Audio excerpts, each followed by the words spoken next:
Usted titula La perorata interminable a su ensayo, incluido en el libro.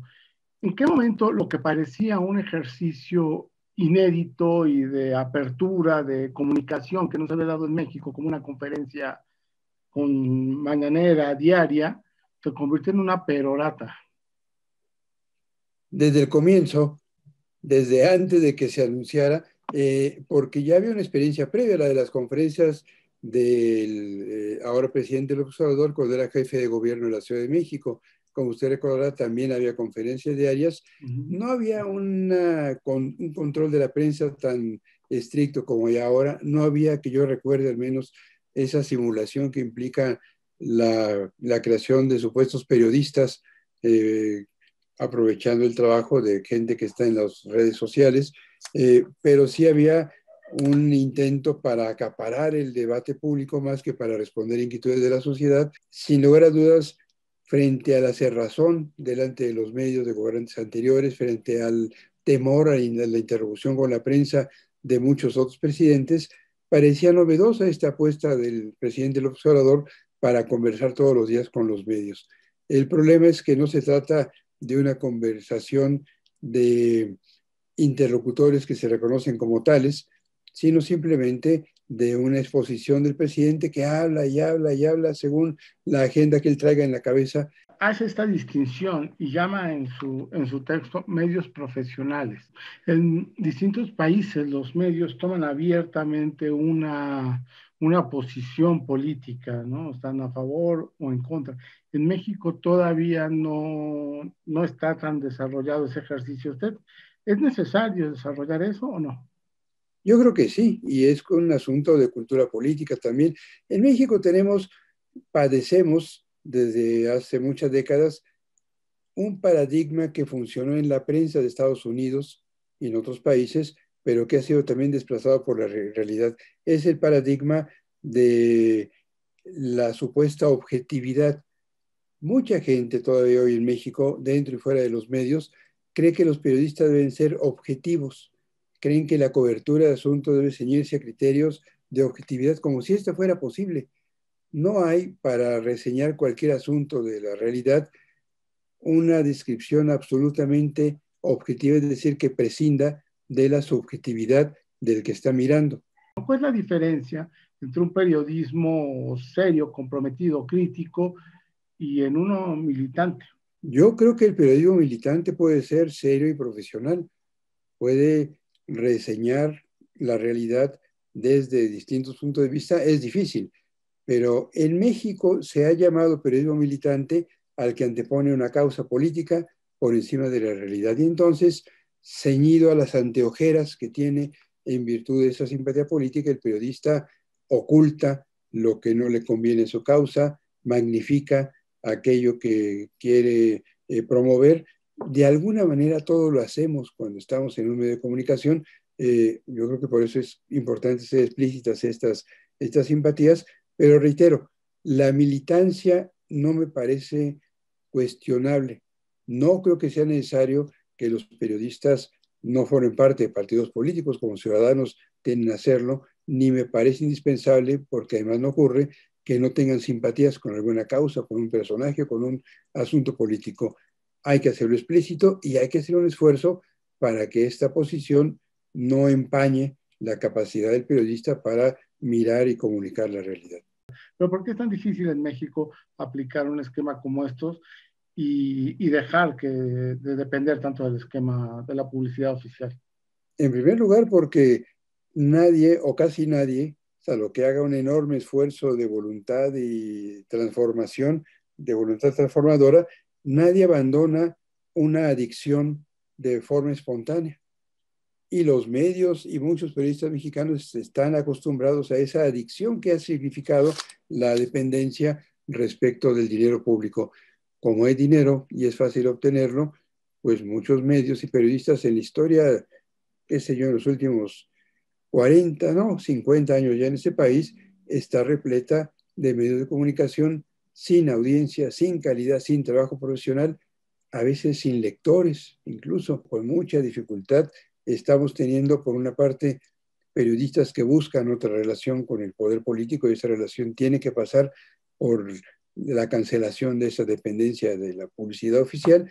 Y por otro lado tenemos públicos que con enorme lentitud, demasiada lentitud, empiezan a preferir a los medios independientes, a los medios que no dependen del dinero oficial. Pero este es un proceso que no ha terminado, que aún es insuficiente. En primer lugar, hay menos publicidad y yo creo que eso está bien. Uh-huh. Pero el gran problema, como se señala, es que la distribución de esa publicidad, que hoy es equivalente a pues más o menos la tercera parte de lo que era en años anteriores, sigue siendo absolutamente discrecional. A quienes ya les daban mucho, les siguen dando algo. A quienes por alguna razón les daban poco, en algunos casos, hoy les dan mucho. El caso de La Jornada es el más significativo, pero también casos como el periódico Por Esto, Tabasco Hoy, eran ¿No? medios que tenían poca publicidad y que hoy reciben respaldo oficial solamente, no hay otra razón que lo explique, por su simpatía con el gobierno. Es decir, igual que el gobierno del PRI premiaba a los medios afines a ese partido, hoy el gobierno de Morena premia con dinero público a los medios cercanos a esta opción política. El caso de Reforma es curioso, ¿no? Porque sigue teniendo una importante, recibe importante inversión de recursos por parte del gobierno, ¿no? Así es. Y a pesar de que es muy crítico, es el medio, pues para el presidente que sea de los más críticos. Le debo confesar que cuando hice esta tabla me sorprendió ese dato, y, entre otros, yo no sabía. Esta tabla la hice con bases, con series de datos publicadas, mal publicadas. Costó trabajo encontrarlas por el gobierno, son datos oficiales, las sumas las hice yo, y en efecto me llamó la atención. Reforma tenía de toda la publicidad oficial el 0.33% en 2017. 2018 fue un año muy especial, por eso no me quedé solo con él. Hubo elecciones y cambio de gobierno. Y el año pasado tuvo 6 veces más en el porcentaje respecto de toda la publicidad. Yo no cuestiono que se le dé publicidad oficial a la Reforma. Es un diario muy importante. Es evidente que tiene una presencia pública significativa y tiene lectores, pero está incluido entre estos medios con más dinero. No hay revanchismo porque son pocos los damnificados. Hay algunos que sí reciben mucho menos dinero hoy. Es antes que nada la posibilidad de que cada quien diga lo que opine, diga lo que quiera, con unas cuantas restricciones, que no calumnie, que no afecte derechos de terceros, que no, como, en fin. Pero en la concepción contemporánea de la libertad de expresión también es la existencia de condiciones para articular un auténtico debate público. La libertad de expresión, si ha de servir a la democracia, es para crear espacios de interlocución para que se confronten de manera virtuosa todas las posiciones, y eso es lo que no permite el discurso del presidente de la República y en general la política de comunicación del gobierno, que es una política que no busca estimular el diálogo, sino cancelarlo. Ese es, por eso me parece, y no soy el único, un atentado a la libertad de expresión, porque en primer lugar se erosiona, se vicia el debate, el clima público. En segundo lugar, se impide el debate entre posiciones diferentes. Y en tercer lugar, se pone en riesgo a periodistas. No es cualquier cosa que el presidente de la República, desde la tribuna, el púlpito, le digo yo, de Palacio Nacional, descalifica a un periodista o un medio de comunicación. Eso los expone a represalias administrativas, como ya ha ocurrido contra la revista Nexos, por ejemplo, los expone al odio de los fanáticos que no son poco del gobierno y los expone también quizá a otro tipo de persecuciones. ¿Hasta dónde llega el derecho del presidente de interpelar a los medios? Es un derecho limitado, no es un derecho irrestricto, y esto no lo digo yo. La Suprema Corte en México y los tribunales principales en todo el mundo han señalado que los personajes públicos, particularmente los gobernantes de rango más alto, tienen derechos limitados delante de la sociedad porque tienen tanto poder, tienen tanta capacidad, en este caso, de expresión y de propagación de lo que dicen, que es pertinente que tengan barreras para que no abusen de este poder. O los digitales también están en este periodo de transición que se da, grupos empresariales, empresarios, impulsan fundaciones o, por ejemplo, Mexicanos contra la Corrupción, y se habla de que ese tipo de instancias tienen una línea y tienen una intención política. Nadie funda y sostiene un periódico si no es con intención política e incluso con intención de negocios. Hay empresarios que tienen medios de comunicación para apuntalar a otros negocios. Esa ha sido en parte la historia de Reforma, es la historia de Televisión Azteca, en fin. No digo que esté bien o que está mal.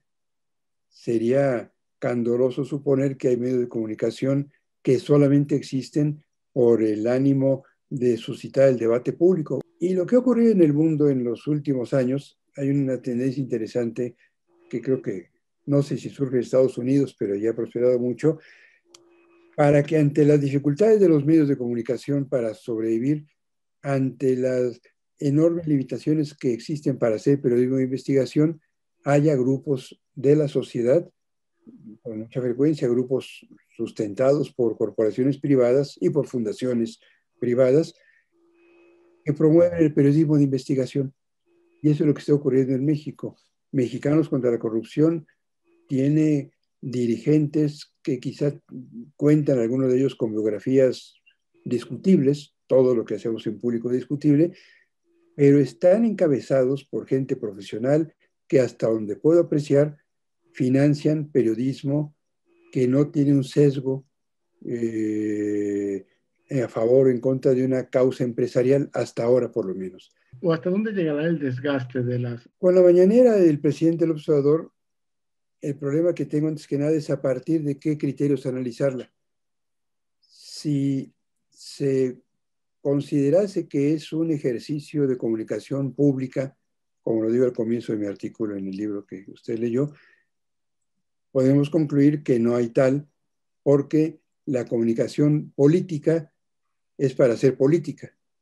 Y el ejercicio político consiste en conciliar, en resolver problemas que son muy diversos y enrevesados porque hay distintas posiciones, tratar de ir encauzándolos y llegar y propiciar que haya acuerdos. Y si algo hace el presidente todas las mañanas es detonar cualquier comienzo de acuerdo que pudiera haber en cualquier tema. Lo que le interesa al presidente antes que nada es estar en los medios y en las redes con lo que sea, pero que se hable de él, y de repente lanzar temas que enturben la discusión porque contribuyen a que no se hable de otras cosas. Eso lo hacen todos los políticos y el presidente del observador lo sabe hacer muy bien. Cuando hay un asunto delicado para él, qué sé yo, si se propagan los videos donde está su hermano recibiendo dinero de manera todavía desconocida, de origen desconocido, el presidente se ocupa de otro asunto o propicia que hay otro asunto que soslaye a aquel otro. Si pensamos que lo que el presidente quiere es que se hable de él, estar en Twitter, que se mencione en Facebook, pues eso sí lo logra. Y está en el centro del debate público, aunque sea por malos motivos o con temas en donde su postura resulta muy frágil, se habla de él todo el tiempo y sus fieles, que insisto, no son pocos, tienen tema para aplaudirlo, tienen motivos para defenderlo, se ocupan todo el tiempo de él en las redes digitales. Si es para eso, la mañanera sí funciona como elemento de comunicación, no de un gobierno que debe hacer política con una sociedad plural para gobernarla, para encauzarla, sino es un instrumento de una facción política, del dirigente de un partido, del líder de una causa. Para eso sirven las conferencias mañaneras y por eso no hay desgaste posible. La clave de su éxito no está en los parámetros tradicionales para evaluar la política, sino simplemente en la adhesión acrítica de la gente que lo sigue apoyando. Y para toda esa gente, aunque no vean las mañaneras todos los días, allá hay un punto de referencia en YouTube, en Twitter, en los espacios de los noticieros donde se le menciona. No son conferencias para explicar a la sociedad, sino para mantener la adhesión de los ya simpatizantes. Y aquí hay asuntos que yo no termino de explicar, de entender yo mismo. El presidente mantiene altos índices de adhesión, pero quizá no necesariamente por su capacidad para comunicar, sino por su capacidad para mantener una colección de imágenes. Está por los pobres, es honesto, es diferente, para con un discurso muy, muy pobre, mantener esta imagen, por cuánto tiempo, no sé, a costa de qué, no estoy seguro, pero ahí radica el éxito, quizá no tanto como comunicador, sino como predicador, como constructor de una imagen que depende mucho de la fe y no de las convicciones razonadas de la gente. López Obrador es un político del siglo XIX, en pleno siglo XXI, entre otras cosas, con eso termino, es que todas tienen un pasado que la sociedad les ha reprochado con muy buenas razones, particularmente los gobiernos del PRI, del PAN y en parte del PRD. También López Obrador tiene un pasado y no solo eso, está acudiendo a propuestas que implican el regreso de México a los años 60, pero casi nadie lo señala. Si alguien está anclado en otras épocas que ya superamos, es el presidente López Obrador. Y sin embargo, las oposiciones, muchos con razón le reprochan que tienen viejos estilos y que no han roto con historias de corrupción y de acciones fallidas como las que tuvieron los gobiernos anteriores. No es una situación sencilla.